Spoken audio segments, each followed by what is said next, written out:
Assalamualaikum warahmatullahi wabarakatuh.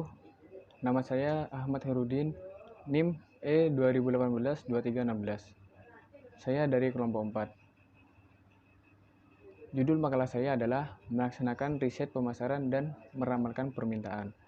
Di sini saya akan menjelaskan materi tentang sistem riset pemasaran. Manajer pemasaran sering melaksanakan studi pemasaran formal tentang berbagai masalah dan peluang tertentu.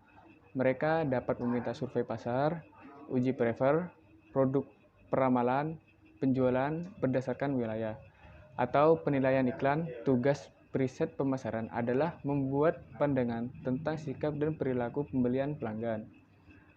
Pemahaman atau gagasan pemasaran, marketing insight, memberikan informasi diagnosis tentang bagaimana dan mengapa kita meneliti pengaruh tertentu di pasar, dan apa arti hal tersebut bagi pemasar.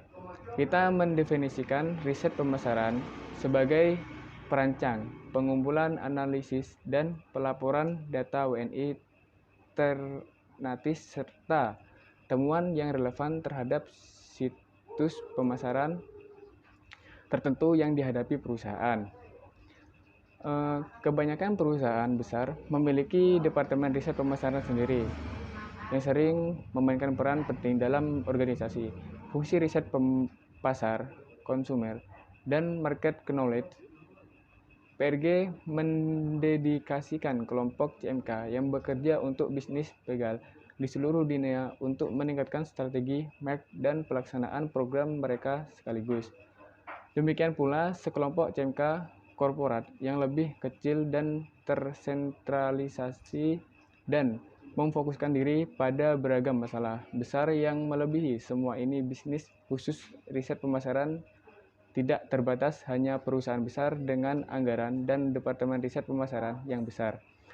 Seringkali pada perusahaan yang jauh lebih kecil, semua orang menjalankan riset pemasaran termasuk pelanggan. Perubahan biasanya menentukan anggaran riset pemasaran sebesar 1% sampai 2% dari penjualan perusahaan. Persentase besar dari anggaran itu dihabiskan untuk jasa dari luar perusahaan. Perusahaan riset pemasaran dapat dibagi dalam 3 kategori, yaitu yang pertama, perusahaan riset yang tersindikasi dengan jasa. Perusahaan ini mengumpulkan informasi konsumen dan perdagangan yang mereka jual untuk mendapat imbalan, misalnya Nielsen Media Research, SAMI, atau Bulke. Yang kedua, perusahaan riset pemasaran sesuai pesanan. Perusahaan ini dipekerjakan untuk melaksanakan proyek khusus. Mereka merancang studi dan melaporkan temuan. Yang ketiga adalah perusahaan riset pemasaran spesialis lini. Perusahaan ini memberikan layanan yang terrealisasi. Contoh terbaiknya adalah perusahaan lapangan yang menjual jasa wawancara di lapangan kepada perusahaan lain.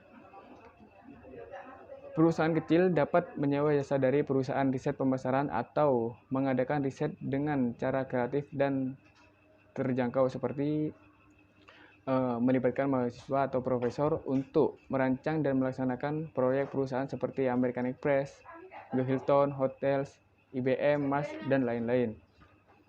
Yang kedua, menggunakan internet. Perusahaan mengumpulkan cukup banyak informasi dengan banai yang sangat sedikit dengan mengamati situs web pesaing, mengamati ruang chat, dan menilai data yang diterbitkan. Yang ketiga, memeriksa pesaing. Banyak perusahaan kecil mengunjungi pesaing mereka secara rutin. Demikian presentasi dari saya, kurang lebihnya mohon maaf. Assalamualaikum warahmatullahi wabarakatuh.